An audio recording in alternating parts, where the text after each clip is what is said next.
Don't forget to like the video, share your thoughts in the comments section, and subscribe to the channel to stay updated with our latest stories. At 62, Evelyn should have felt settled, rooted in the life she and David built over 4 decades. Their home was quiet, orderly, filled with the scent of fresh garden herbs and the familiar ticking of the grandfather clock. From the outside, everything seemed complete. But beneath that tranquil veneer pulsed a silent, aching void. Evelyn didn't resent David. He had been a good man, a reliable partner. But somewhere along the way, she had become more function than feeling, more habit than heart. He no longer looked at her the way he once did, not out of cruelty, but out of complacency. She was the woman who kept things running, the meals cooked, the shirts ironed, the home warm. And yet, no one ever asked how she was. There were no explosions, no arguments, just a soft and steady erosion of presence. Evelyn didn't quite know when it started, only that lately, the silence of their home felt heavier, more echoing. She found herself staring out the window longer, listening to the wind rustle the leaves like a question she couldn't answer. Was this it? Was fading quietly into the background just part of aging, or had she been asleep in her own life all along? The night of the gala arrived draped in silk and sparkle, but Evelyn felt like a shadow in navy blue. The upscale hotel shimmered with chandeliers and the low hum of expensive laughter, every corner steeped in a kind of elegance that felt too polished, too distant. She clung to the perimeter of the ballroom like a ghost, her fingers lightly grazing the rim of a champagne flute she hadn't sipped from. David, ever the consummate professional, had disappeared into a knot of colleagues and clients, his laughter echoing across the room, warm and full, but not for her. It wasn't that he ignored her, exactly. It was that she had become background, a familiar fixture in his orbit, reliable and quietly fading. She tried to smile through the conversations with other spouses, but her thoughts floated elsewhere, anchored to the growing emptiness that parties like this only made worse. The music swelled around her, a jazz melody wrapping the room in nostalgia, yet Evelyn felt out of time, like she didn't belong in the life she was standing in. She wasn't bitter, but something inside her stirred with restlessness. A question began to form, like a whisper under the noise. When did I stop being part of the picture? The gala was supposed to be just another evening of polite smiles and predictable speeches, but Evelyn couldn't shake the feeling that something was coming. Something inhabituel. Something that would crack the stillness wide open, and it was already moving toward her. She didn't notice him at first. John Matthews, tall and composed, with a kind of quiet presence that didn't demand attention but somehow always received it. When he appeared beside her, his voice low and warm, "Evelyn, may I have a moment?" She blinked in surprise. Mark's boss? Why would he seek her out, especially here, amidst champagne towers and schmoozing executives? Still, something in his tone made her follow. Down a hallway draped in shadows and velvet, away from the ballroom's golden noise, he led her into a secluded lounge where the fireplace flickered like a secret. The hush of the room made her pulse quicken, not with romance, but with anticipation. She sat across from him, wrapped in curiosity and a strange tension she couldn't name. John looked almost uncertain, as if weighing whether to speak at all. Then he said it, simple, honest, and disarming. "It's about David." Evelyn froze, her breath catching like a thread pulled taut. Something in her gut braced for impact. What followed wasn't gossip or scandal. It was worse. "He doesn't see you, Evelyn. Not the way he should." The words fell heavy, not cruelly, but with the precision of truth. They sliced through her practiced composure and settled into the corners of her chest like a weight she hadn't realized she was carrying. In that dim-lit room, with no clinking glasses or rehearsed smiles to shield her, Evelyn felt something shift. Not just in the air, but in herself. The question was no longer why John had called her aside. It was why no one had said it sooner. Evelyn wanted to brush it off, to file John's words under harmless flattery or misguided concern, but they lodged in her like splinters, tiny, persistent, impossible to ignore. As she returned to the gala, the lights no longer seemed warm, but glaring. The laughter around her no longer comforting, but distant. She watched David from across the room, his back turned, his hand gesturing animatedly as he spoke to a younger associate. He hadn't noticed she'd been gone. Hadn't even thought to look for her. She tried to shrug off the chill creeping up her spine, but the truth was already echoing louder than the music. "He doesn't see you, Evelyn. Not the way he should." That sentence threaded itself through every glance, every interaction, unraveling years of quiet acceptance. It wasn't just about one night, it was about every night. Every dinner eaten in silence, every unanswered look, every moment she poured love into a life that never asked her how she felt in return. And now, standing amid glittering gowns and polished shoes, she felt exposed. Like someone had lifted the curtain on a play she didn't realize she was acting in. There was a restlessness blooming in her chest, an ache she hadn't allowed herself to feel until now. And as she stood there, still half listening to David's laugh carry across the room, Evelyn realized something terrifying and thrilling. Once you hear the truth about being invisible, you can't go back to pretending you're not. Not without losing yourself completely. Back home, the silence was no longer peaceful, it throbbed. Evelyn sat in the passenger seat, her hands folded in her lap, watching the city dissolve into suburbs, the streetlights flashing like questions she couldn't answer. David drove like he always did, steady, focused, detached. "Did you enjoy the evening?" he asked, eyes on the road. It was a script they'd rehearsed 100 times. "It was interesting," she replied softly, her voice barely above the hum of the engine.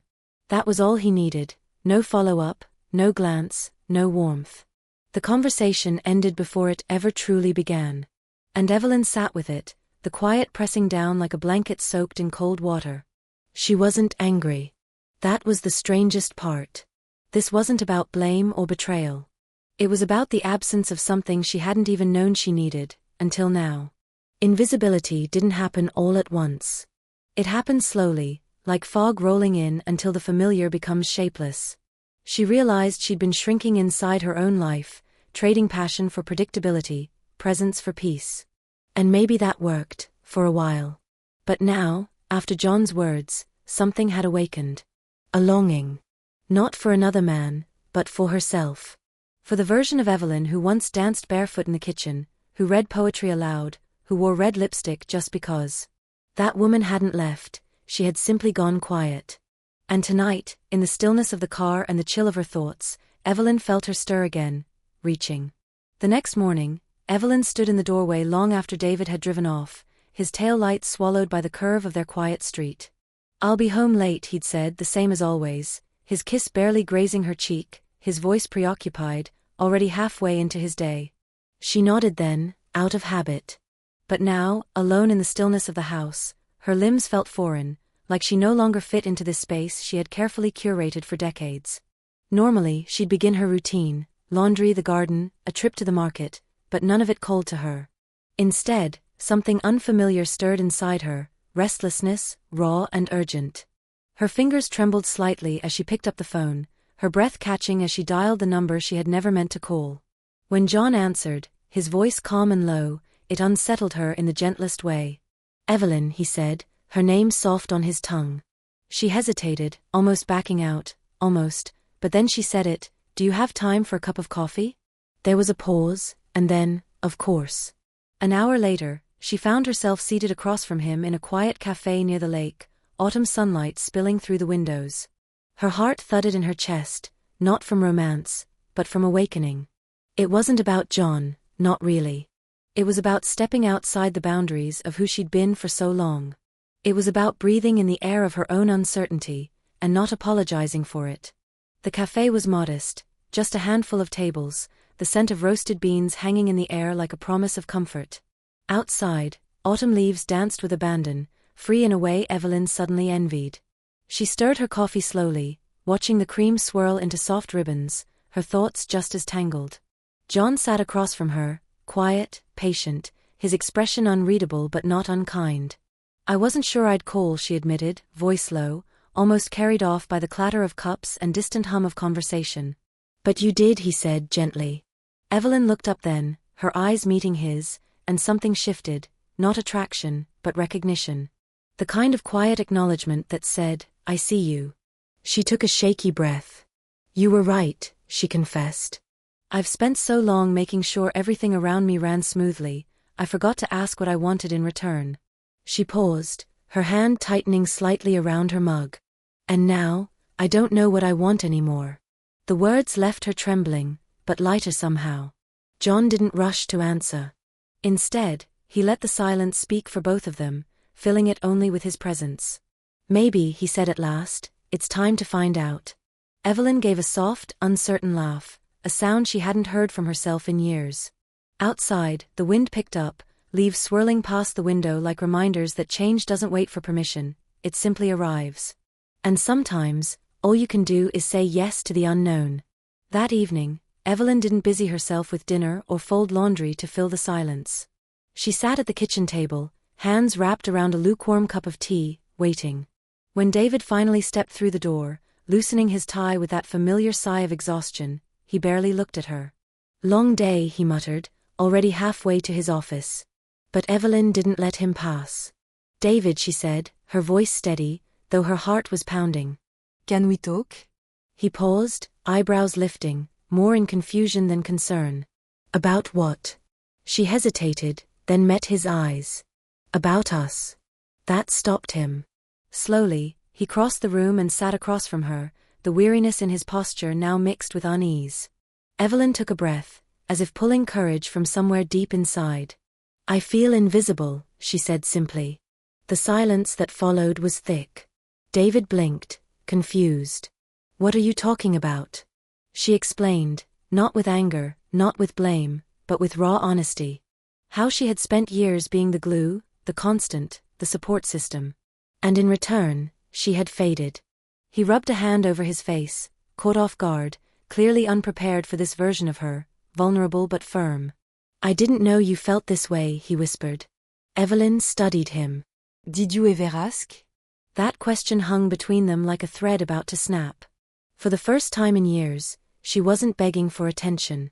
She was asking for something far deeper, to be seen, heard, and no longer forgotten. Evelyn didn't expect fireworks. She didn't expect David to jump from his chair and wrap her in some grand epiphany. What she wanted, what she needed, was far simpler, yet infinitely more profound. She wanted acknowledgement. Presence.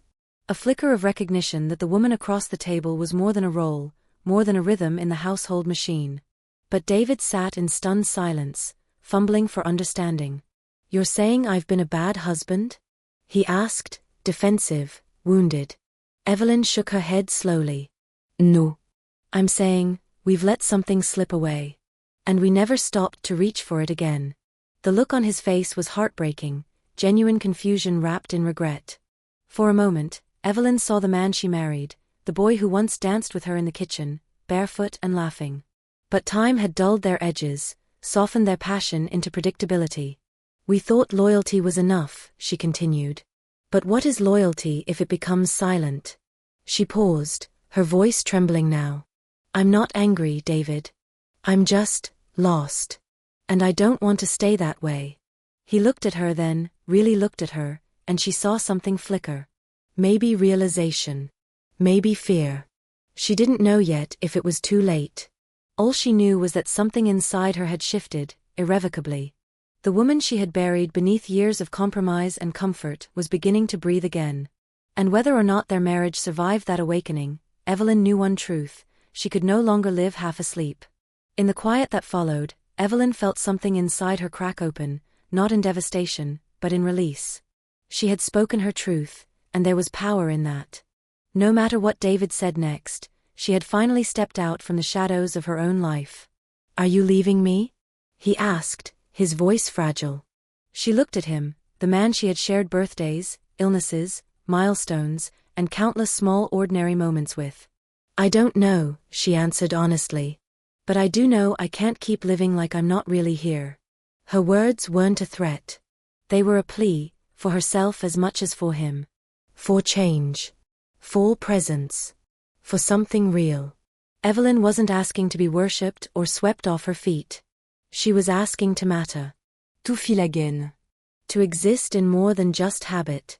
David sat back, stunned into a silence that said he finally heard her, even if he didn't know what to do with what she'd said. And maybe that was the first crack in their carefully built facade, the first moment of uncomfortable, necessary truth. As Evelyn stood from the table, she felt lighter. Not because the problem was solved, but because the lie of contentment was gone. The next steps were uncertain, but for the first time in years, she wasn't afraid of the unknown. In fact, she welcomed it. She was no longer a passenger in her own life. And whatever came next, healing or heartbreak, she would face it awake. Later that night, Evelyn stood by the bedroom window, her silhouette framed in moonlight, watching the world beyond their cul-de-sac breathe in quiet rhythms. Behind her, David slept, his breathing steady, familiar, unchanged. And that, she realized, was the root of it. Nothing had changed. Not in years. They had traded passion for peace, touch for routine, and somewhere in that gentle decline, Evelyn had disappeared. She hadn't noticed it all at once. It wasn't a dramatic vanishing act, it was subtler. Atausant uns poquets moments. 100 missed glances. It was the dinner conversations that turned into calendar reminders, the kisses that became habits, and the way his eyes slid past her like she was wallpaper. She had loved him once with everything, had poured herself into the life they built. But love without presence is like sunlight without warmth. And now, she stood at the edge of something raw and terrifying: choice. She could keep moving through the motions, tucking herself into the familiar safety of silence, or she could step into the unknown, risk the discomfort, and start rediscovering who she truly was. For a long time, Evelyn believed longevity equaled success. But now, she knew better. Marriage without recognition was a kind of slow erasure. And she was done fading. She placed her hand against the cool window pane, whispering the vow she never thought she'd need to make again: from this point forward I choose me. And in that moment, something long buried inside her began to stir and rise. Evelyn didn't pack a suitcase. She didn't slam doors or scream into the night. Instead, she woke early, brewed a cup of tea, and sat alone in the sunroom, letting the first rays of morning light spill across her lap like soft revelations. Der was no dramatic escape, no ultimatum. She wasn't leaving David, not yet. But she was stepping out of the waiting room she'd built around herself. No longer would she put her desires on pause or swallow her voice in favor of peacekeeping. If their marriage had any future, it would require change. Real, intentional, soul-deep change. David would need to meet her halfway, not with flowers or forced apologies, but with presence, with effort, with a kind of listening that meant seeing. And if he couldn't? Then she would still be okay. Because now, Evelyn had found the courage to look inward and ask the question that once terrified her: what do I want? And the answer, though still forming, had already begun to glow inside her. She wanted vitality, emotion, connection. She wanted to matter, not just as a wife, but as a woman. That morning, Evelyn didn't tell David she was leaving. She told him she was returning, to herself. And whether he chose to walk beside her or not, she wouldn't lose herself again. Not for comfort. Not for fear. The age of quiet disappearing was over. She was done being a ghost in her own story. That afternoon, Evelyn stepped outside barefoot, the grass cool beneath her feet, the sky stretched wide and blue above her. For the first time in years, she wasn't thinking about what to cook for dinner or what David needed from the store. She wasn't calculating how to fill the hours of her day with quiet tasks that masked her loneliness. Instead, she just stood there, breathing, present, alive. The wind tugged gently at her silver-streaked hair, and she let it. It felt like an invitation to return to herself.